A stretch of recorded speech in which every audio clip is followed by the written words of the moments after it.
అనుకున్నది ఒకటి అయిందొకటి. 3 రోజుల్లో అంతా ముగుస్తుందనుకున్నారు. గట్టిగా పోరాడితే వారం పట్టొచ్చని లెక్కలేశారు. కట్ చేస్తే సీన్ రివర్స్. అమెరికాకి ఇరాన్ చుక్కలు చూపిస్తోంది. ఎట్లయితే గట్లయ్యే అనే రేంజ్లో యుద్ధంలో ఫైట్ చేస్తోంది. దీంతో ఇరాన్ని దారిలోకి తెచ్చుకునేందుకు ఖార్గ్ ఐలాండ్ని టార్గెట్ చేసింది అమెరికా. ఇంతకీ ఏంటా ఐలాండ్? దాని మీద ట్రంప్కి ఇంత ఇంట్రెస్ట్ ఎందుకు? ఇరాన్కి ఖార్గ్ ఎందుకంత కీలకం? ఖార్గ్ ఐలాండ్ మీద కన్నేసిన ట్రంప్. ఖార్గ్ స్వాధీనానికి అమెరికా సన్నాహాలు. ఖార్గ్ మీద అమెరికా ఆపరేషన్స్ ఏంటి? ఐలాండ్ టార్గెట్ వెనక స్ట్రాటజీ ఏంటి? ఇరాన్కు ఖార్గ్ ఐలాండ్ ఎందుకు కీలకం? ఖార్గ్ ఐలాండ్ చరిత్ర ఏం చెబుతోంది? అమెరికాకు కౌంటర్గా ఇరాన్ ప్లాన్ ఏంటి? డాన్సింగ్ మిస్సైల్ బయటకు తీసిన ఇరాన్. ఆ మిస్సైల్ పేరు చెబితే ఎందుకంత భయం? ఇరాన్తో యుద్ధంలో ట్రంప్ అంచనాలన్నీ దాదాపు రివర్స్ అయ్యాయి. వార్ స్టార్ట్ అయి ఖమేనీని చంపేసి 2 వారాలు గడిచినా ఇరాన్ నుంచి పోటీ మాత్రం తగ్గడం లేదు. ఆ దేశంలో పాలనా యంత్రాంగం కొనసాగుతూనే ఉంది. అమెరికాకు ఇరాన్ చుక్కలు చూపిస్తూనే ఉంది. దీంతో ఆ దేశాన్ని దారిలోకి తెచ్చుకునేందుకు ట్రంప్ ఇప్పుడో మాస్టర్ ప్లాన్ వేశాడు. ఇరాన్ ఆర్థిక వ్యవస్థకు ఆయువు పట్టైన ఖార్గ్ ఐలాండ్ను ఆక్రమించుకోవాలని భావిస్తున్నాడని తెలుస్తోంది. ఇప్పటికే తమ దళాలు జరిపిన దాడుల్లో అక్కడ చాలా భాగం ధ్వంసమైందని, సరదాకే మరిన్ని దాడులు జరగొచ్చని ట్రంప్ స్టేట్మెంట్ ఇచ్చాడు కూడా. అయితే ఇప్పుడు ఖార్గును స్వాధీనం చేసుకునే అవకాశాలను పరిశీలిస్తున్నారని తెలుస్తోంది. హర్మూజ్లో అంతరాయాలు కొనసాగితే ఈ దిశగా ట్రంప్ సేనలు ముందుకెళతాయనే చర్చ నడుస్తోంది. ఖార్గుపై ఇప్పటికే అమెరికా దాడులు చేయగా ట్రంప్ మద్దతుదారులు దీన్ని వెనకేసుకొస్తున్నారు. తన చమురు హబ్పై నియంత్రణ కోల్పోతే ఇరాన్ నాశనమవుతుందని వాళ్లు అభిప్రాయం వ్యక్తం చేస్తున్నారు. ఖార్గ్ కంట్రోల్ చేసేవాళ్లు యుద్ధ స్వరూపాన్ని కంట్రోల్ చెయ్యగలరని అంటున్నారు.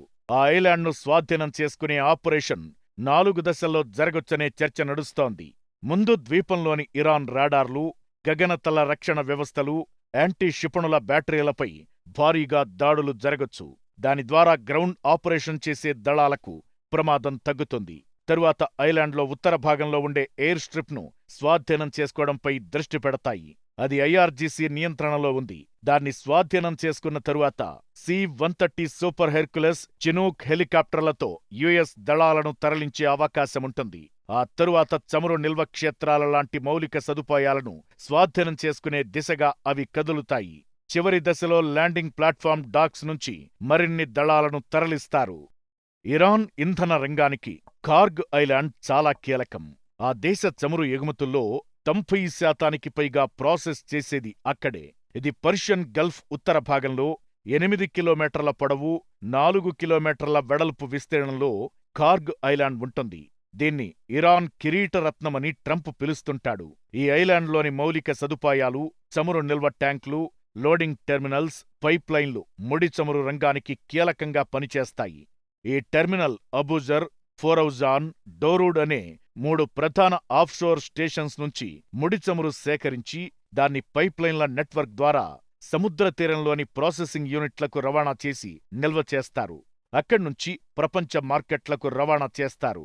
ఇరాన్లోని అతిపెద్ద చమురు క్షేత్రాలైన అహ్వాజ్, మారున్, గస్సెర నుంచి పైప్లైన్లు నేరుగా ఖార్గ్ స్టోరేజ్ ట్యాంక్లోకి వెళతాయి.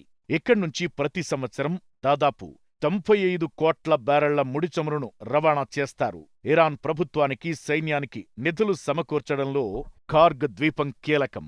ఖార్గ్పై ఇరాన్ నియంత్రణ కోల్పోతే ఆ దేశం పనిచేయడం కష్టమవుతుంది. ట్రంప్ ప్లాన్ కూడా అదే. చమురు ద్వారా ఇరాన్కు దాదాపుగా $7,800 కోట్ల ఆదాయం వస్తుందని అంచనా.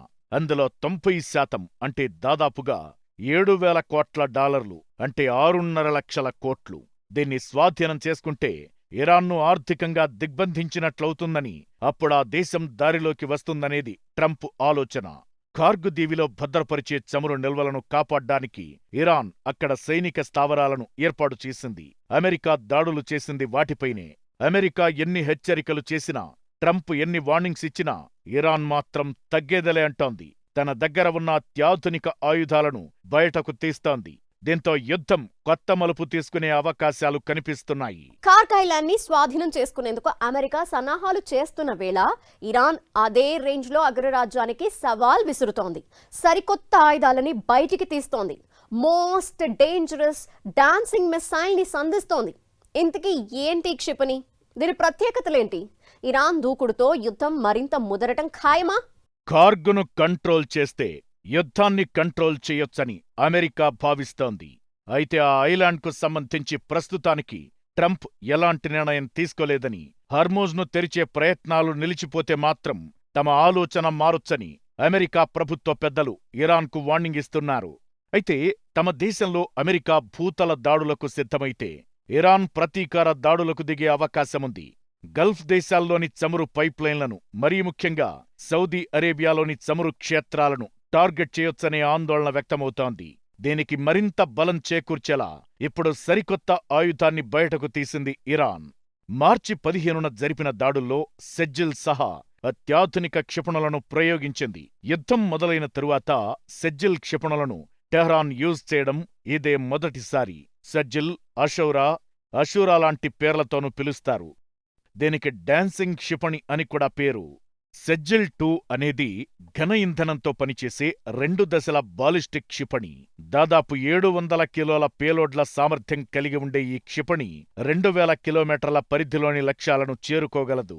అధిక ఎత్తులో విన్యాసాలు నిర్వహించే సామర్థ్యం కారణంగా దీనికి డాన్సింగ్ క్షిపణి అనే పేరొచ్చింది. ఇజ్రాయెల్ ఐరన్ డోమ్ లాంటి క్షిపణి రక్షణ వ్యవస్థలను తప్పించుకునే సామర్థ్యం దీనికి ఉంది. 18 మీటర్ల పొడవు, 1.25 మీటర్ల వ్యాసముండే సెజ్జిల్-2 బరువు దాదాపు 23,600 కిలోలు. ఈ క్షిపణి రాకతో పశ్చిమాసియాలో యుద్ధం మరింత తీవ్రతరమయ్యే అవకాశముంది. అమెరికా తన రక్షణ వ్యవస్థలను అప్రమత్తం చేసినప్పటికీ ఈ డాన్సింగ్ మిసైల్ అడ్వాన్స్డ్ టెక్నాలజీ ప్రపంచ దేశాలను కలవరపెడుతోంది. ఒకవేళ ఇరాన్ ఈ క్షిపణులను పెద్ద ఎత్తున ఉపయోగిస్తే అది అమెరికా, ఇజ్రాయెల్ వ్యూహాత్మక ప్రాంతాలకు భారీ నష్టాన్ని కలిగించే అవకాశముంటుంది. కార్గ్ స్వాధీనానికి అమెరికా సన్నాహాలు చేస్తున్న వేళ ఇరాన్ ఇలాంటి అత్యాధునిక ఆయుధాలు బయటకు తీయడం పశ్చిమాసియాలో మరింత టెన్షన్ పెంచుతోంది.